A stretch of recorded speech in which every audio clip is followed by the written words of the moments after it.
শীতের রাতে লক্ষ্মীপুরের বিভিন্ন স্থানে জমে উঠেছে ব্যাডমিন্টন খেলা। তরুণদের আড্ডা ও খেলায় ফিরে এসেছে প্রাণ চাঞ্চল্য।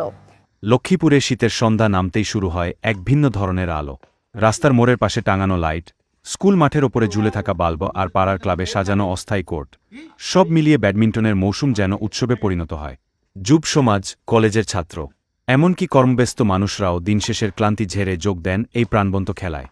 শটের শব্দে মুখরিত হয়ে ওঠে পুরো এলাকা। ব্যাটের তীব্র আঘাত আর প্রতিটি পয়েন্টে দর্শকদের উচ্ছ্বাস যেন পুরো রাত জুড়ে আনন্দ ছড়িয়ে দেয়। দুই দলে ভাগ হয়ে প্রতিযোগিতা চলে বন্ধুত্ব আর প্রতিদ্বন্দ্বিতার মিশেলে। শিশুরা পাশে দাঁড়িয়ে শিখতে থাকে নতুন নতুন টেকনিক, আর প্রবীণরা স্মৃতিচারণ করেন আগের দিনের খেলার গল্প।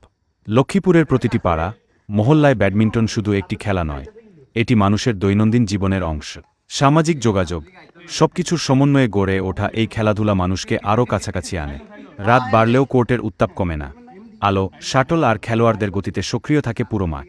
এক কথায়, ব্যাডমিন্টন এখন লক্ষ্মীপুরের শীতের অপরিহার্য এক উৎসব, যেখানে থাকে হাসি, প্রতিযোগিতা, আনন্দ আর প্রাণের স্পন্দন। আমরা প্রতিদিন এখানে ব্যাডমিন্টন খেলি আমাদের বাড়ির ভেতরে, আমরা সবাই মিলি।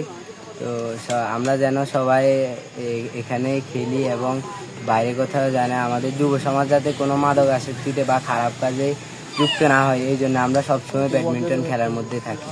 এমনকি এটা আমাদের কালচারের মধ্যে পড়ে এবং খেলে অনেক, শীতের মৌসুমে খেলে অনেক আনন্দ।